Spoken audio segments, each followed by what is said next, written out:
Lo primero que me enamoró del capitalismo y la libertad, básicamente fue que es una máquina de sacar gente de la pobreza, que es la máquina de la prosperidad, que es la máquina del bienestar. O sea, eso es una historia muy fuerte, es muy estremecedora, o sea, ver los logros de la humanidad en los últimos 200 años, es decir, desde la llegada del capitalismo, que no es ni más ni menos que una revolución institucional, que es la revolución, digamos, de la propiedad privada. Los liberales, en general, han abandonado esa discusión porque es tan fuerte la evidencia empírica que es casi como decir, no tiene sentido esta discusión a la luz de los hechos. Y el punto central es que la condición natural del hombre fue la pobreza. O sea, a veces hay algunos que dicen, no, hay que explicar la pobreza. No, lo que hay que explicar es esta maravilla que es en los últimos 200 años cómo cayó estrepitosamente la pobreza. Piensen que para el año 1810 el mundo llegó a tener 1.000 millones de habitantes y las personas que vivían con el equivalente de menos de $1 diario eran el 95% de las personas. Hoy ese número es menos del 5%. En un mundo donde además hoy viven 7.250 millones de seres humanos. ¿Cómo puede ser que algo que es tan malo, según la teoría económica neoclásica, podía generar tanta caída de pobreza y tanto bienestar, ¿no? Yo no les pido que me crean que esto se va a seguir acelerando, pero por lo menos podríamos tener los recursos como para mantenerlo constante. Y si eso fuera así, a lo largo de un siglo estaríamos multiplicando el PBI per cápita por 60 veces. Es decir, que a lo largo de un siglo estaríamos logrando 4,6 veces lo que logramos a lo largo de 20 siglos. Por lo tanto, no sabemos cómo será el futuro. Lo único que sabemos es que será mucho mejor.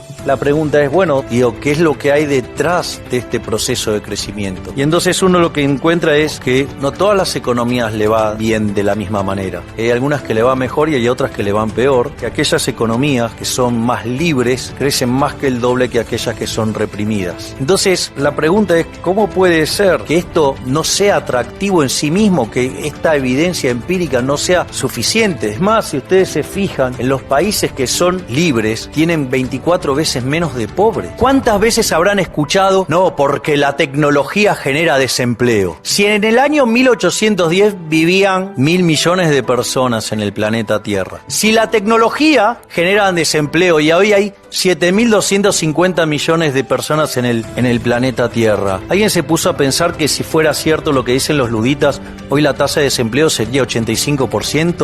Lo cual nadie lo piensa porque es una pelotudez del tamaño de una casa. ¿Ustedes qué creen que pasó con los fabricantes de velas el día que Edison inventó la lamparita? Sin embargo, digamos, todos usamos la luz eléctrica. Supongamos lo siguiente: aparece alguien que crea la pastilla que cura todos los males y podemos llegar a ser eternos en el estado que nosotros querramos. No va a faltar el pelotudo, va a decir, che, pero los fabricantes de cajones para muertos van a quebrar, ¿no? Entonces uno dice, bueno, cerrar la economía es bueno. Entonces, bueno, cerramos la economía en Argentina. Bueno, pero la verdad que si es bueno, lo cerramos en Buenos Aires. La verdad que si es tan bueno, lo cerramos en la capital federal. Si es tan bueno, lo cerramos en Palermo. Digo, si es tan bueno, con ese argumento me encierro yo solo. Entonces sucede que ahora, digamos, me tengo que ocupar de hacer mis zapatos, mis pantalones, mis camisas, mis corbatas. O sea, voy a tener una vida de mierda. Si él es bueno produciendo zapatos y yo soy bueno produciendo alimentos, entonces, digamos, vos te vas a dedicar a producir zapatos, yo me voy a dedicar a producir alimentos y vamos a tener alimentos de mejor calidad y zapatos de mejor calidad los dos. ¿Cuál es otra crítica que nos hacen los socialistas? No, porque ustedes asumen que son dos iguales. ¡No! Todo lo contrario. Nosotros justamente festejamos la diferencia. Gracias a Dios somos todos distintos. Entonces, él se dedica a los zapatos, yo me dedico al alimento, él se dedica a las camisas. Y así, digamos, la gran diversidad produce mayores cantidades de bienes de mejor calidad en el cual todos nos beneficiamos. Es más, esto genera un proceso de cooperación social. El mercado es un proceso de cooperación social. Ustedes solamente van a ser exitosos en tanto y en cuanto logren servir al prójimo con bienes de mejor calidad a un mejor precio. Es decir, el tipo que es exitoso en el capitalismo es un benefactor social. Es decir, lejos de ser cuestionado, es el campeón de los benefactores y sin embargo los persiguen. En el mercado hay lugar para todos. Si no hay lugar para todos es porque en el medio se metió el Estado. Cada vez que detecten un problema, no le achaquen el problema al mercado. Vayan y busquen primero si no hay una intervención estatal. O sea, en ningún lugar del mundo existe el delirio que existe en Argentina en el mercado laboral. Con ese verso de los derechos, cada 100 pesos que recibe un empleado en el bolsillo, el empleador paga 165. Los desafíos que encuentre en un país que castiga castigue tanto al trabajo como Argentina. Somos los campeones de la justicia social y castigamos a los trabajadores. Una cosa,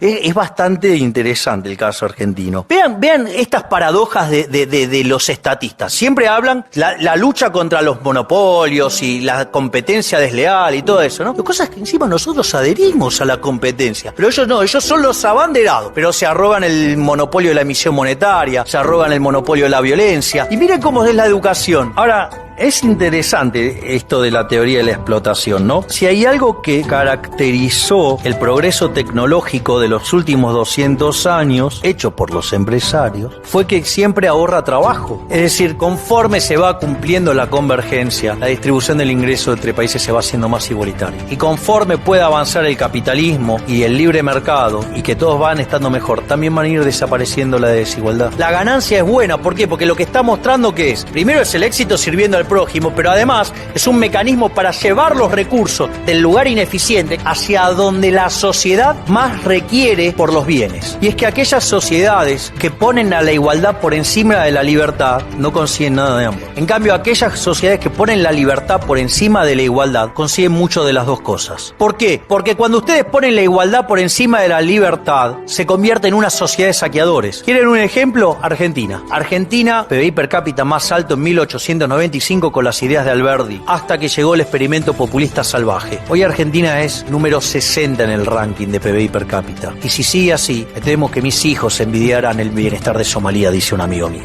No por nada, aquellas sociedades que son más libres y que son abiertas al capitalismo, son pacíficas. Yo puedo odiarlo a él, pero lo necesito para estar mejor. No me queda otra que tratarlo bien. Mi éxito radica en que él esté bien. Entonces eso es un sistema que promueve la paz. Entonces, en el fondo, lo que ustedes tienen que comprender que estamos frente a una discusión de valores. Por un lado, el socialismo, basado en la envidia, el odio, el resentimiento, la desigualdad ante la ley, el robo. Consecuentemente, un sistema violento que siempre se aplicó por la fuerza y se llevó puesto más de 100 millones de vidas humanas. Y por el otro lado tenemos el liberalismo, el capitalismo, que no es ni más ni menos que el respeto irrestricto del proyecto de vida del prójimo, basado en la propiedad privada, basado en los mercados libres, basado en la poca intervención del Estado, basado en la división del trabajo, basado en la cooperación social, donde se premia el ahorro, donde se aprecia el esfuerzo, el trabajo. Pero como si todo esto fuera poco, somos superiores estéticamente. Miren lo que es New York, miren lo que es Cuba. Sí, digamos, yo no conozco gente yéndose de New York para Cuba. Todos que se quieren ir al maldito capitalismo. Sí, ¿cómo eran los edificios de la Unión Soviética? Eran grises, oscuros, sin ventana, no les daba la luz. En cambio, del otro lado, ¿qué teníamos? Teníamos al Guggenheim, sí, tenemos las Torres Gemelas, sí, el edificio Chrysler, el Empire State, un conjunto de bellezas. Entonces, ¿dónde está la lógica de esto? ¿Qué es lo que sostiene toda esta magia? La libertad. Es el modelo de la libertad. Es decir, ¿cuáles son los valores del socialismo y cuáles son los valores del capitalismo? Pero bueno, esos son los problemas de un país que se hunde sistemáticamente, como que es Argentina. En general creen que los economistas no tenemos corazón, es mentira. Muchas gracias y ¡viva la libertad, carajo!